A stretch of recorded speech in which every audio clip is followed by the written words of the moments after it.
আপনি 40 থেকে 50 বছর বয়সের একটা বয়স্ক মহিলাকে জিজ্ঞেস করবেন যে কি ঝামেলায় ওই থাকে, কি কষ্টে সেই মহিলাটা থাকে। প্রত্যেকটা নারী প্রেগনেন্ট হয়, প্রেগনেন্ট হওয়ার সময় আমাদের ব্যাকের মাসলগুলোতে প্রচণ্ড পরিমাণে প্রেশার পড়ে, 9টা মাস জুড়ে প্রেশার পড়ে, এক্সেস প্রেশার। ধরেন একটা পুরুষ মানুষ, ধরেন আপনি নর্মাল সুস্থ স্বাভাবিক মানুষ, আপনার পেটে যদি 2-3 কেজির ইট বেঁধে দেওয়া হয় এবং দিনরাত আপনাকে বলা হয় ওটা নিয়ে উঠতে বসতে হবে আপনাকে, তাহলে আপনার কোমরে যে এই পরিমাণ প্রেশারটা পড়বে সেটা ওই নারীটার 9 মাস যাবৎ পড়ছে এবং দিনের পর দিন সেটা বাড়ছে আস্তে আস্তে, বাচ্চা তো বড় হচ্ছে সাইড। তো সেই প্রেশারটাকে যখন বাচ্চাটা হয়ে গেল, তারপরে তো তাকে রিকভারি করার জন্য কিছু এক্সারসাইজ করতে হবে, মুভমেন্ট করতে হবে, সেটা তো আমরা বন্ধ করে দিচ্ছি। যে অসচেতনতার কারণে অনেকে বন্ধ করি, অনেকে খামখেয়ালি পূর্ণভাবে আমরা বন্ধ করে দিচ্ছি। কি দরকার এখন ফিট হয়ে? ফিটনেস তো জাস্ট লুকের খেলা না ভাই। এটা আপনি 30 বছর, 40 বছর, 50 বছর বয়সে আপনি আপনার লাইফ এনজয় করবেন না কোমরে হাঁটুতে হাত দিয়ে বসে থাকবেন, এটা ডিপেন্ড করে আপনার 30 বছর বয়সের অভ্যাসই। জাস্ট সিম্পল একটা চয়েসের উপরে ডিপেন্ড করে আপনি ওই সময় কেমন থাকবেন।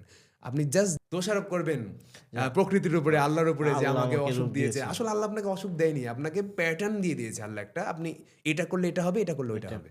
আপনি যেটা করছেন সেই অনুযায়ী ফলাফল পাচ্ছেন। নারী হোক পুরুষ হোক, সবাই নিজের যে মাসলটা আছে সেটাকে প্রিজার্ভ রাখার জন্য যা করা লাগে সব করতে হবে।